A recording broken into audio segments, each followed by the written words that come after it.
رکھنا چاہتا ہے تو کیا کرے؟ فریضہ ادا بجائے اپنے اوپر فریضے کا بوجھ باقی رکھنے کے تو سفر کے اندر روزہ رکھ لے۔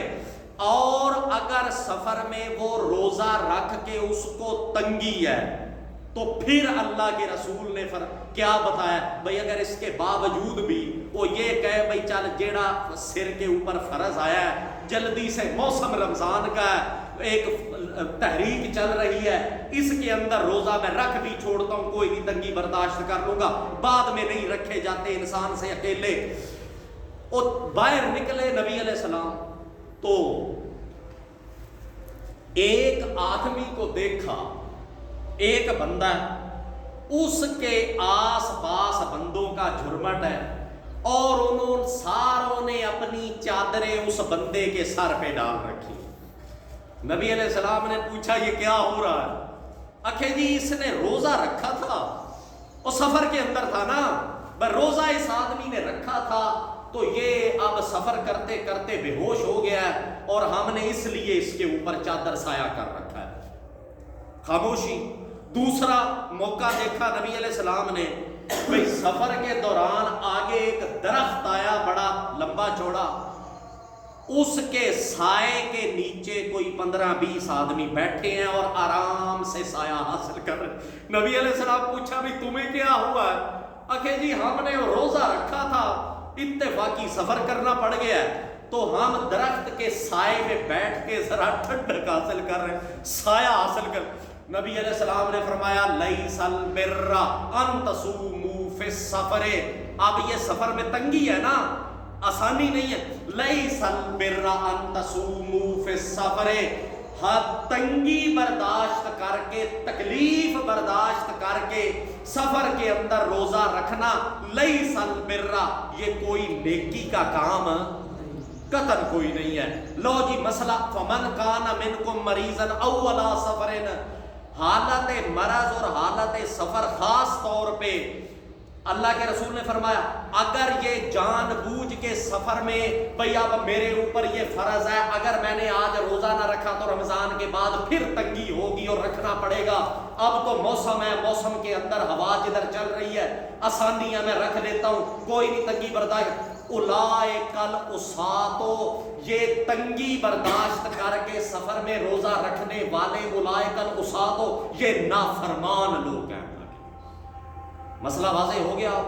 اگر اس کے پاس طاقت ہے، سفر آرام دہ ہے تو رکھ سکتا ہے، اگر وہ وجود کمزور ہے پھر سفر کے اندر جانا پڑ گیا تو روزہ اس کو رکھنے کی اجازت کسی قیمت کے اوپر کوئی نہیں ہے۔ اچھا جناب، یہ مسئلہ بھی آپ نے خیر سے سن لیا۔ اب ایک وہ بندہ مہینہ رمضان کا اور یہ مستی کے اندر ہے، بھئی روزہ یہ نہیں رکھتا۔ پوچھا گیا کیوں نہیں رکھتا؟ اکھے میں سفر کرنا ہے، سفر کے اوپر جانا ہے۔ اب یہ بہانے کے اوپر ہے نا، بہانے بازی ہے، بھئی چونکہ میں سفر کا آدمی ہوں، کاروباری سلسلے میں سامان لینے کی خاطر سفر کرنے پڑتے ہیں اس لیے میں نہیں رکھتا، ویسے ہی نہیں رکھتا روزے، یا صحت خراب ہوتی ہے میری، مجھے فلاں بیماری ہے۔ اللہ کے رسول نے اس بندے کو سیدھا منافق قرار دے دیا ہے، بھئی یہ بندہ ہمارے قبلے کا آدمی نہیں۔ بیٹھے نبی علیہ السلام، فرمایا اللہ کے رسول نے یستقبلکم تستقبلون، تمہارے پاس ایک آنے والا ہے، تستقبلون، اور تم اس کا استقبال کرنے والے ہو۔ دوسری مرتبہ فرمایا بھائی تمہارے پاس ایک آنے، ثلاث مرات، 3 مرتبہ فرمایا ابہامن، بھائی یستقبلکم، تمہارے پاس ایک آنے والا ہے، تستقبلون، تم اس کا استقبال کرنے والے ہو۔ 3 مرتبہ یہ فرمایا۔ حضرت عمر نے پوچھا یا رسول اللہ، وحی کے ذریعے کوئی حکم آنے والا ہے ہمارے پاس؟ نبی علیہ السلام فرمایا نہیں۔ پھر پوچھا حضرت عمر نے، بھائی جی کوئی باہر سے دشمن آنے والا ہے؟ نبی علیہ السلام فرمایا نہیں۔ پھر پوچھا یا رسول اللہ کیا آنے والا ہے تو کیا ہم اس کا استقبال کریں؟ نبی علیہ السلام فرمایا قد جاءکم شہر عظیم و شہر مبارک، تمہارے پاس ایک عظیم الشان مہینہ آنے والا ہے اور تم وہ مبارک مہینہ آنے والا ہے اور تم اس کا استقبال کرنے والے ہو۔ یا رسول اللہ اس مہینے میں کیا ہوگا؟ نبی علیہ السلام فرمایا تیسری، پنجویں، 10ویں، 26ویں تے 27ویں رات دا انشاءاللہ اے پورا جمعہ ایک لگنا جڑی قوم نو 27ویں دا نشہ چڑھا ہوا ہے نا، وہ آپ سن لیں گے حقیقت اس کی رمضان کے تیسرے جمعے 27ویں، 29ویں، 30ویں رات۔ اور ادھر کے نا ان اللہ یغفر فی اول لیلۃ من شہر رمضان لکل اہل ہذہ القبلہ، اللہ کے رسول نے بیت اللہ کی طرف اشارہ انگلی سے کرتے ہوئے فرمایا ان اللہ یغفر، اللہ معاف کر دیتا ہے، فی اول لیلۃ، اس مہینے کی پہلی رات کو، من شہر رمضان، رمضان کے مہینے کی پہلی رات کو، لکل ہذہ اہل القبلہ، یہ جو بیت اللہ قبلہ ہے، اشارہ کر کے بتا رہا ہوں، نبی علیہ السلام فرمایا اس قبلے والا، اس قبلے کو جو ماننے والا نا، لکل اہل ہذہ القبلہ، ہر اس بندے کو جو بھئی اس بیت اللہ قبلے کو ماننے والا ہے، اس کو اللہ رمضان کی پہلی رات اس کو معاف کر دے۔ تو صحابہ کرام حیران پریشان، نبی علیہ السلام پوچھا تمہیں میری بات پسند نہیں آئی؟ بھئی یہ سن کے تو تمہیں خوش ہونا چاہیے تھا، الٹا تم منہ بنا رہے ہو، یہ کیا میری کی بات تمہیں اچھی نہیں لگی؟ یا رسول اللہ اچھی ہمیں لگی ہے، مگر ہمیں یاد آ رہے ہیں منافقین لوگ، اور ابن عبیس کی بات تھی 300 بندہ منافقوں کا، بھئی آپ نے فرمایا اللہ ہر قبلے والے کو رمضان کی پہلی رات معاف کر دے، تو یہ منافق جنہوں نے کلمہ اسلام پڑھا ہے یہ بھی تو قبلے والے ہی ہیں نا یا رسول اللہ، تو پھر اللہ رمضان کی پہلی رات ان منافقوں کو بھی معاف کر دے گا، جو بھی تو قبلہ مانتے ہیں نا، چلو ہم بھی تو مان رہے ہیں۔ نبی علیہ السلام فرمایا یہ سوال تمہارا اب بعد کا ہے، جس کا جواب یہ ہے ان المنافقین هم الکافرون، یہ فتویٰ کسی مفتی کا نہیں ہے، اللہ کے رسول کا، ان المنافقین هم الکافرون ولیس لکافر من ذلک شیء، ان المنافقین هم الکافرون، اللہ کے رسول نے فرمایا بھئی یہ منافق میرے کاغذوں میں ہوتے ہی کیا ہیں؟ بولو شاباش، کافر ہوتے ہیں۔ اس لیے یہ جو آپ کو میری طبیعت کے اندر سختی نظر آتی ہے نا مسجد کے معاملے میں، بھئی ہمیشہ آپ سنتے ہیں کہ میں اس مسجد میں کسی منافق کو برداشت نہیں کروں، اس کی وجہ بھی یہی ہے، بھئی عامی آئے، جاہل آئے، کسی مکتبہ فکر کا آئے، وہ تو آ رہا ہے از راہ جہالت کچھ سیکھنے کے لیے، جو عامی جاہل ہے وہ تو سیکھنے کی خاطر آ رہا ہے، یہ منافق مسجد میں آتے ہیں تخریب کاری کے لیے، منافق جو ہوتا ہے وہ مسجد میں تخریب کاری کا باعث ہوتا ہے، ایک بندے کا ذہن بنایا، وہ اس کا یار بھی ہے، دوست بھی ہے، کاروباری تعلق بھی ہے، شعور بیدار کرو اپنا ان باتوں سے، چونکہ وہ اس کا دوست ہے، رشتہ دار ہے، قریبی ہے، اب وہ اس کو چوک دے گا منافق کے مولوی نے یہ مسئلہ غلط کیا ہے، اس کو مسجد سے نکالنا ہے، تو میرا ساتھ دے، یہ چونکہ مسجد میں تخریب کاری کا باعث ہوتے ہیں، اس لیے کچھ سختی کی جاتی ہے کہ کم از کم اب اس مرکز اسلام میں ایسے خناس کا کوئی وجود برداشت کرنے کی اجازت، کسی قیمت کے اوپر قرضے اٹھا کے تنگیاں برداشت کر کے تم نے یہ مرکز بنایا ہے، اب اس مرکز میں کسی منافق تخریب کار کو اپنی تحریک چلانے کی کو آپ اجازت قطعاً نہیں دیں گے، آپ اجازت اس کو، اگر کوئی مسئلے کی بات کرے تو اس کو کان سے پکڑ کر مصلے کے پاس لے آؤ، بھئی اگر مسئلہ غلط ہوا ہے تو چلا آ کر اس سے پوچھتے ہیں بھئی مسئلہ کیا اور کیا نہیں ہے، ادھر باہر کسی کو ذہن سازی کرنے کی اجازت، ان المنافقین هم الکافرون، اللہ کے رسول نے فرمایا بھئی رمضان کے مہینے میں پچھلی بات آپ کو یاد ہے بھئی منافق کافر ہوتے ہیں، اور میں نے جو بشارت دی ہے بھئی رمضان کی پہلی رات اہل قبلہ کو معاف کر دیا جاتا ہے۔ منافق چونکہ کافر ہوتا ہے، لیس لکافر من ذالک شیء، منافق کو اللہ رمضان کی پہلی رات نبی علیہ السلام نے فرمایا معاف اس لیے نہیں کرتا کہ وہ اہل قبلہ بھی نہیں ہے، اس لیے اہل قبلہ نہیں کہ وہ رمضان کے سرے سے روزے رکھتا، اس لیے نہیں ہے کہ منافق اپنی طبیعت میں آرام دہ ہوتا ہے، سکون پرست ہوتا ہے، وہ روزہ رکھنے کے نزدیک آتا۔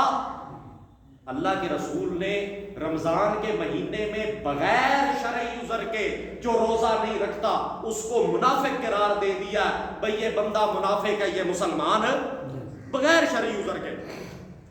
اللہ کے رسول فرمایا من ادرک رمضان ولم یصمہ فقد شقیا، جس بندے کی زندگی میں یہ رمضان کا مہینہ آیا ہے ولم یصمہ، اور اس نے روزہ نہیں رکھا جان بوجھ کے اس نے نہیں رکھا، فقد شقیا، یہ بندہ ایسا بدبخت ہے کہ 3 بندے اللہ کی رحمت سے بعدن وہ دور کر دیے گئے ہیں۔ ایک والدین کا نافرمان اور والدین کی عزت اور احترام نہ کرنے والا، دوسرا بندہ نبی علیہ السلام فرمایا میرا نام سن کے درود نہ میرے اوپر پڑھنے والا، اور تیسرا بندہ بعدن یہ اللہ کی رحمت سے دور ہے جو رمضان المبارک کے آئے مہینے کی تعظیم نہیں کرتا، یعنی روزہ نہیں رکھتا ہے نا۔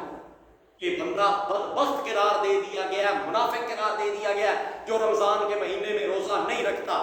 اچھا مطلب ہے یہ ساری آپ کو بات سنانے کا، وہ جو آیت آپ نے سن رکھی ہے 50 مرتبہ زندگی میں، اس کا آخر کیا معنی ہے؟ یا ایھا الذین آمنوا کتب علیکم الصیام کما کتب علی الذین من قبلکم، او ایماندارو تم پہ روزے فرض کیے گئے ہیں کما کتب علی الذین من قبلکم، جس طرح تم سے پچھلوں پہ فرض کیے گئے تھے۔ بھئی ان کے اوپر روزے فرض کرنے کا ہمیں حوالہ آیت میں کیوں دیا جا رہا ہے؟ سوچنے والی بات ہے۔ بھئی تم سے پچھلوں نے بھی رکھے تھے، کیوں دیا اللہ نے پچھلوں کا حوالہ؟ تمام انبیاء اور ان کی اقوام پہ روزے فرض رہے ہیں، آدم علیہ السلام سے لے کے عیسیٰ علیہ السلام تک ہر امت نے روزے رکھے ہیں۔ اللہ نے ان کا حوالہ کما کتب علی الذین من قبلکم اس لیے دیا کہ روزہ اگرچہ مشقت بھری عبادت ہے مگر ایسی تکلیف نہیں جو بشر کی طاقت سے ماورا ہو، یہ صرف تم پر نہیں تم سے پچھلے لوگوں پر بھی فرض ہوئے ہیں، انہوں نے بھی روزے رکھے ہیں، جب انہوں نے رکھ کے دکھائے ہیں تو تمہارے اوپر بھی یہ رکھنا۔ جب روزہ رکھنے سے ان کو کوئی تکلیف یا تنگی نہیں ہوئی تو تمہیں بھی روزہ چھوڑنے کی اجازت، اس لیے جو روزہ چھوڑتا ہے اس کے لیے اس آیت کے اندر پیغام ہے، بھئی یہ صرف تیری جان ذات پہ حکم نہیں ہے، اور یہ کوئی ایسی دقت نہیں ہے جو انسان کی طاقت سے ماورا ہو، پچھلوں نے بھی نبھا کے دکھائی ہے، تجھے بھی روزہ رکھنا چاہیے۔ اچھا جی ایک بندہ ہے جو روزہ نہیں رکھتا مگر اس کو روزہ نبی علیہ السلام نے فرمایا جو ثواب روزہ رکھنے والے کا ہے، آخ دے ہونا تو ہمیشہ سانو لتر ہی پھیرتا ہے، کو شان بھی سنا دیا گا، شان سن لو جنا۔ بھئی ادھر ایک وہ بندہ ہے جس نے روزہ نہیں رکھا مگر اس کو روزہ رکھنے والے کے برابر سنا، وہ بندہ کون سا ہے؟ دس صحیح؟ من افطر صائمن کانا مغفرۃ لذنوبہم وعتق رقبتہ من النار وکان لہ مثل اجر من فطر صائمن۔ نبی علیہ السلام فرمایا جس نے کسی روزے دار کا روزہ افطار کروا دیا، کانت مغفرۃ لذنوبہم، اس کے سارے گناہ معاف، وکانا عتق رقبتہ من النار، جہنم سے اس کی گردن آزاد، وکان لہ مثل اجرہ، جو ثواب روزہ رکھنے والے کا ہے وہی افطار کروانے والے کا۔ صحابہ کرام نے یا رسول اللہ ہم میں تو ہر کسی کے پاس اتنی طاقت نہیں ہوتی کہ ہم دوسرے کا روزہ افطار کروا سکیں۔ نبی علیہ السلام نے فرمایا یہ شان اور درجہ ہر اس بندے کا ہے جو ایک کھجور سے کسی کا روزہ افطار کروائے، ایک پانی کے گھونٹ سے کسی کا روزہ افطار کروائے، اور کچھ کچھ نہ ملے تو کچی لسی کا ایک گھونٹ پلا کر بھی اگر اس نے کسی کا روزہ افطار کروا دیا ہے تو اس کو روزہ رکھنے والے کے برابر درجے کا ثواب لگی سمجھ گا. اچھا مسئلہ ایک میں دسن لگا, پہلی آپ کے اوپر ہے بھائی مینوں ایک بات کرنے کی کیوں ضرورت پڑی. بھائی اللہ کے رسول فرمایا لا صیام لمن لم یعرضہ بالفجر, لا صیام کوئی روزہ نہیں ہے اس بندے کا جو لم یعرضہ قبل الفجر, جو فجر سے پہلے روزہ رکھنے کی نیت نہیں کرتا. لا صیام لہ, اس کا روزہ رکھا اللہ کے دربار میں قبول. ایک گل کیوں کی سوکدا رہتا ہے نا, راتی آیا کتے 2 بجے گھر سو گیا ستا رہا کام مستی کے اندر ہے یا چلو جائز گزرتا اس کا سفر پہ گیا واپس آیا سوا رہا سحری خیر نو آ رہا مسئلہ آگے کی سویرے اٹھیا 11 بجے ہو یہ تو روزہ سی چلو میں روزہ رکھ لینا. بھئی ایسا روزہ رکھا اللہ کے دربار میں قبول ہے. اس کو فجر سے پہلے نیت کر لا صیام لمن لم ینوی قبل الفجر, فجر سے پہلے اگر اس کی نیت نہیں تھی تو ایویں دھیگا مشتی سے روزہ رکھن دی انہوں اجازت یا ضرورت اللہ کے دربار میں کوئی نہیں. اچھا جی آگے چلیے, ستا اٹھیا 11-12 بجے تے روزہ رکھ لیا, سحری سوری والا کھاتا اکھے جی چل کوئی نہیں روزہ رکھ لینا. ان اللہ و ملائکتہ یصلون علی المتسحرین, نبی علیہ السلام فرمایا اللہ اور اس کے فرشتے سلام بھیجتے ہیں علی المتسحرین, سحری کرنے والوں پر. فإن فی السحور برکۃ, سحری کے اندر برکت ہے. اللہ کے رسول نے فرمایا اور کچھ نہیں تو ولو بشیء, او ایک کھجور سے ہی سحری کر لو, کچھ نہ ہو سکے کھجور نہ ملے ولو بجرعۃ من ماء, پانی کا ایک گھونٹ ہی کم از کم پی کے سحری کر لے. یہ اتنا تنبیہ اللہ کے رسول آخر کیوں فرما رہے ہیں بھئی کم از کم پانی کا گھونٹ کھجور ایک کی کم از کم کھا لے. بھئی اس کی وجہ یہ یہودیوں کی سیرت پہ عمل کر رہا ہے. نبی علیہ السلام نے فرمایا ہمارے اور یہودیوں کے روزے کے درمیان فرق اکلۃ السحور, ہم مسلمان روزہ سحری کر کے رکھتے ہیں, وہ بغیر سحری کیے رکھتے ہیں روزہ. ہن اے جڑا روزہ سحری تو بغیر رکھ رہا ہے یہ یہودیوں کی سیرت پہ عمل کر رہا ہے یا نہیں کر رہا, اس لیے سحری اس کو کم از کم لازمی کرنی پڑے گی. اچھا آیا ہے جی افطاری کا ٹائم, او جی ہو گیا جی ٹائم, ہو گیا جی کھل گیا جی روزہ, با جی کھول دیو جی روزہ, چلتی ہے نا بات. ادھر علماء نے بھی آپ کو پٹی پڑھا رکھی ہے بھائی جتنا برکت بھاگے اور ثواب کا کام جلدی روزہ کھولنا ہے نا, اس جیسی برکت والا کام رمضان میں اور لہٰذا اس کو آگ لگی ہے, پیٹ اس کے اندر مطلب ہے تکلیف زیادہ ہے بھئی کسی طرح کھل جائے چھوٹ جائے میری جان, میں جلدی سے روزہ افطار کر دوں. ادھر پیچھے ورقوں میں کیا لکھا ہوا ہے, قال النبی صلی اللہ علیہ وسلم, نبی علیہ السلام نے فرمایا اذا اقبل اللیل وادبر النہار وغابت الشمس فقد افطر الصائم. اذا اقبل اللیل, جب بھئی پوری شام پڑ جائے, دوجی تاکید ادبر النہار, دن پورا ڈھل جائے, غابت الشمس, سورج پورا ڈوب جائے, فقد افطر الصائم, تب چل کے روزہ دار افطار کرے. تے دوجا پاسا نبی علیہ السلام نے فرمایا کہ میں سویا ہوا تھا, مجھے آیا جی خواب, 2 بندے آئے ہیں میرے پاس فرشتے, چلو جی چلیے کہاں جانا ہے. انہوں نے کہا بھئی جدھر ہم لے جا رہے ہیں آپ چلیں. چلتے گئے, جنگل میں آگے آیا پہاڑ جہنم کا, اس پہاڑ کے اوپر میں چڑھا ہوں تو مجھے خوفناک قسم کی آوازیں آنا شروع ہوئی ہیں.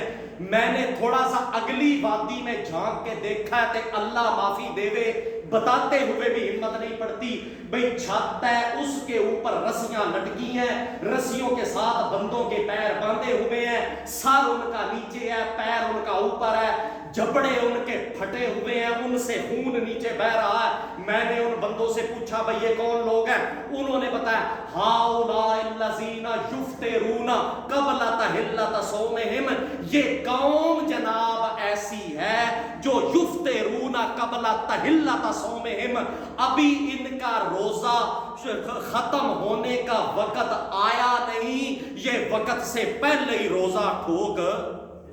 گل سمجھ آئی کچھ؟